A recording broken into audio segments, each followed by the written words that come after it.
Hello student, तो देखिए exercise 13.2 का क्वेश्चन नंबर 8। इसका स्टेटमेंट क्या है।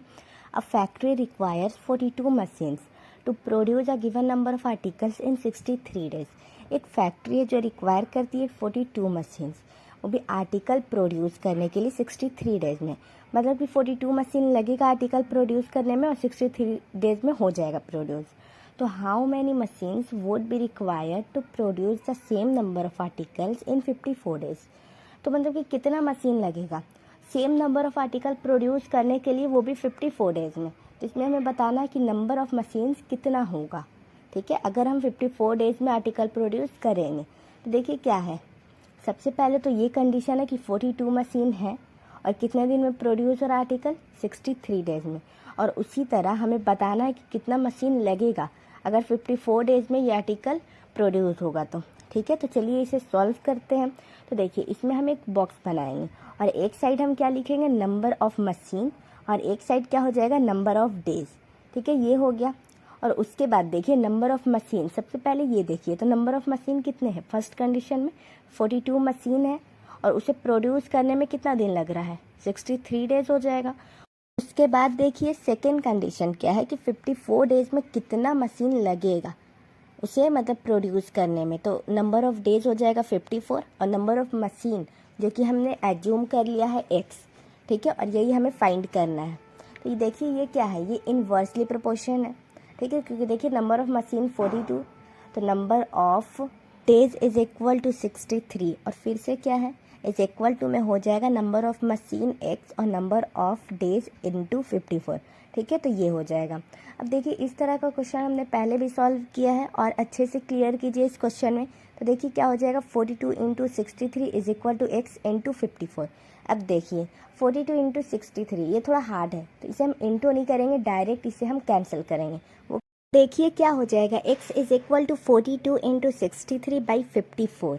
ठीक है, अब उसके बाद देखिए इसे हम कैंसिल करेंगे। तो सबसे पहले कैंसिल करेंगे 3 के टेबल से, 63 को 21 टाइम में और 54 को 18 टाइम में। फिर से कैंसिल करेंगे हम 3 से 6 टाइम में और इसे 7 टाइम में। अब देखिए 6 से कैंसिल करेंगे 42 को, कितने टाइम में कैंसिल करेंगे, 7 टाइम में। ठीक है, ये हो गया। अब उसके बाद देखिए क्या बचेगा, 7 इंटू 7 बचेगा। तो x इज इक्वल टू हम क्या लिखेंगे, x is equal to 7 into 7 ये बचेगा। अब देखिए 7 इंटू 7 इन दोनों को मल्टीप्लाई करेंगे 49, तो हमारा नंबर ऑफ मशीन कितना आ गया, 49। तो यहाँ हम क्या लिखेंगे, hence the number of machine is equal to 49। मतलब कि देखिए नंबर ऑफ मशीन अगर 42 रहेगा तो कितने दिन में काम हो जाएगा, 63 डेज में। और अगर नंबर ऑफ मशीन 49 है तो कितने दिन में काम होगा, 54 डेज में। और हमें नंबर ऑफ मशीन निकालना था कि 54 डेज में काम होगा तो कितना नंबर ऑफ मशीन लगेगा। तो देखिए कितना नंबर ऑफ मशीन लगेगा, 49। तो ये हो जाएगा इसका answer, hence the number of machine is equal to 49। तो आई होप आपको क्वेश्चन नंबर 8 अच्छे से क्लियर हो गया होगा। अगर आपको इसमें कोई भी डाउट आता है, कहीं से कुछ समझ नहीं आता है, आप कमेंट करके पूछ सकते हैं। तो चलिए अब हम क्या देखेंगे, अब हम देखेंगे क्वेश्चन नंबर 9। देखिए वो अच्छे से क्लियर कीजिएगा। चलिए स्टूडेंट, तो अब देखिए क्वेश्चन नंबर 9, इसका स्टेटमेंट है, अच्छे से क्लियर कीजिए। A car travels 2 hour to reach a destination by travelling at a speed of 60 kilometre per hour. एक कार है जिसका स्पीड है 60 किलोमीटर पर आवर और वो हमें डेस्टिनेशन पे 2 आवर में पहुंचा रहा है। ठीक है, तो how long will it take when the car travels at the speed of 80 kilometre per hour. अगर उसी कार का हम स्पीड 80 किलोमीटर पर आवर कर दे तो वो हमें कितने आवर में पहुंचाएगा। ठीक है, डेस्टिनेशन पे, ये हमें बताना है। ठीक है, इस क्वेश्चन में। तो देखिए इस क्वेश्चन में सबसे पहले एक बॉक्स बनाएंगे, एक साइड लिख लेंगे स्पीड है इसका जो, और एक साइड टाइम, और उसके बाद इनवर्सली प्रोपोर्शन से हम इसे सॉल्व करेंगे। ठीक है, तो देखिए सबसे पहले एक हम बॉक्स बनाते हैं। एक बॉक्स हो जाएगा जिसमें क्या हो जाएगा, speed in kilometre per our और टाइम्स इन आवर। ठीक है, क्योंकि स्पीड किलोमीटर पर आवर में है और टाइम्स किस में है, आवर में है। ये हो गया। अब देखिए सबसे पहला कंडीशन क्या है कि अगर 60 किलोमीटर पर आवर से चलेंगे तो 2 आवर में पहुंच जाएंगे। तो speed in kilometre per our में हो जाएगा 60 और टाइम्स इन आवर हो जाएगा 2। ठीक है, उसके बाद देखिए क्या है कि अगर हम 80 किलोमीटर पर आवर में चलेंगे तो कब पहुंचेंगे, कितने आवर में पहुंचेंगे, ये हमें फाइंड करना है। तो 80 और टाइम्स इन आवर में x एज्यूम कर लेंगे और चलिए इसे अब हम सॉल्व करेंगे इन्वर्सली प्रोपोर्शन से। तो देखिए इन्वर्सली प्रोपोर्शन से हमने पहले भी सॉल्व किया है, जैसे पहले क्वेश्चन में हमने सॉल्व किया वैसे ही इसमें भी सॉल्व करना है। तो क्या हो जाएगा, देखिए speed in kilometre per hour 60 into times in hour 2 is equal to 80 into x, ये हो जाएगा। अब देखिए 60 इंटू 2, इन दोनों को हम इंटू कर भी सकते हैं या फिर ऐसे ही लिख भी सकते हैं, तो आसान है, इसे इंटू कर लेते हैं। क्या हो जाएगा 120 और 80 एक्स।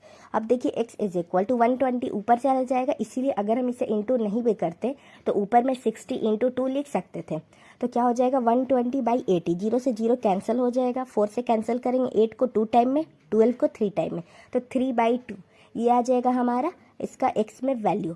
अब इसे हमें कैसे चेंज करना है, मिक्स फ्रैक्शन में चेंज करना है। वो कैसे करेंगे, देखिए 2 से 3 में डिवाइड करेंगे तो 1 टाइम में कट जाएगा और 1 आएगा, तो क्या इसे लिखेंगे 1:1/2, ये हो जाएगा। ये आपको पता होगा कि इसे हम कैसे लिख सकते हैं, ठीक है। अब देखिए इसका आंसर क्या आ गया 1:1/2, मतलब कि अगर 60 किलोमीटर पर आवर से चलेंगे हम तो कितने आवर में पहुंचेंगे 1:1/2 आवर में। तो इसका रिक्वायर्ड टाइम क्या आ जाएगा वो देखिए क्या हो जाएगा, hence the required time is equal to 1:1/2 hours.